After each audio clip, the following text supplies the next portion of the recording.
हिंदी में आपका स्वागत है। मैं हूं आपके साथ प्रिया सिंह। आज इस देश की आर्थिक हालत क्या है, ये किसी से छिपी नहीं है। सरकारी आंकड़ों पर गौर करें तो वो खुद हकीकत को बयां कर रहे हैं। ऐसे में सवाल है कि सरकार क्या कर रही है।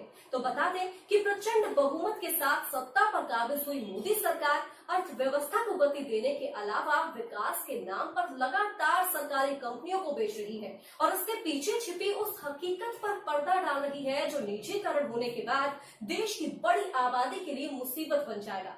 तो आज इस रिपोर्ट में हम आपको बताएंगे कि सरकार के इस कदम का क्या नुकसान होगा और उसका खामियाजा किसे भुगतना पड़ेगा।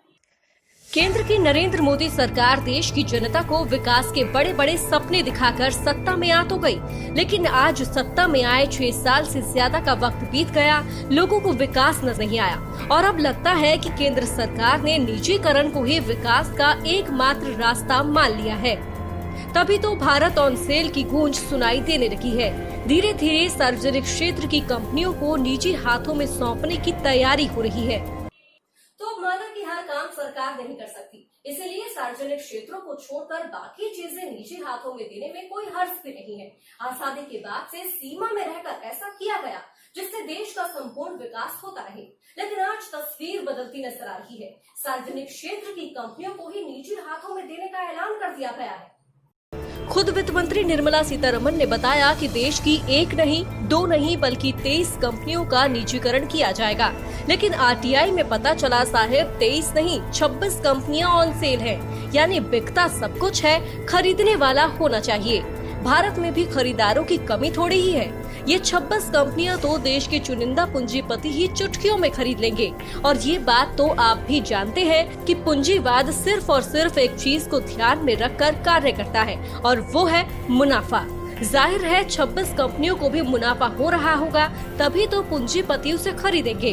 अब सवाल है कि जब ये फायदा पहुंचाने वाली कंपनियां हैं तो सरकार इन्हें बेच क्यों रही है। दरअसल जैसे जैसे सरकार ने कुछ निजी क्षेत्रों की कंपनियों के दबाव में आकर सार्वजनिक क्षेत्र की कंपनियों को हतोत्साहित करना शुरू किया, उससे देश में हर तरफ निजीकरण का रास्ता साफ होने लगा। सबसे पहला उदाहरण BSNL का ही ले लीजिए, जिसे गिराने के लिए उसे स्पेक्ट्रम नहीं दिया गया और निजी कंपनियों को, जिसमें जियो, वोडाफोन, एयरटेल शामिल हैं, उन्हें स्पेक्ट्रम दे दिया गया। अब जाहिर सी बात है कि जब BSNL के पास स्पीड के लिए स्पेक्ट्रम नहीं है तो उसकी सेवा अन्य निजी कंपनियों की तुलना में खराब रहेंगी ही। लोगों ने अन्य कंपनियों को चुनना शुरू किया और वो आगे निकल गयी और BSNL गर्त में चली गई और आज इंटरनेट सेवाओं के दाम आप देख ही रही हैं। वहीं निजी क्षेत्र की सबसे तेज निगाहें रेलवे पर है। शुरुआत में वो सभी ऐसे क्षेत्रों में ट्रेन परिचालन शुरू करेंगे जहां रेलवे पहले से ही अच्छा मुनाफा कमा रहा है। फिर वो उन्हीं क्षेत्रों में मनमानी कीमत वसूलेंगे जिसका विरोध करना आम आदमी के लिए असंभव होगा। यानी निजी कंपनी मुनाफा कमाने के लिए आज की तुलना में 10 गुना टिकट वसूलेंगी और यही हाल बैंकिंग क्षेत्र का भी है। ऐसे में निजीकरण को यही रोकना चाहिए, क्योंकि देश के संपूर्ण विकास के लिए सार्वजनिक क्षेत्र को न सिर्फ जिंदा रखना होगा बल्कि उसका विकास भी करना होगा। यहाँ ध्यान ये भी देना होगा कि जितनी भी कंपनियों को ऑन सेल की लिस्ट में रखा गया है, ये उन्हें पिछली सरकारों के शासन में बनी है, जिन्हें मोदी सरकार कोसना नहीं भूलती।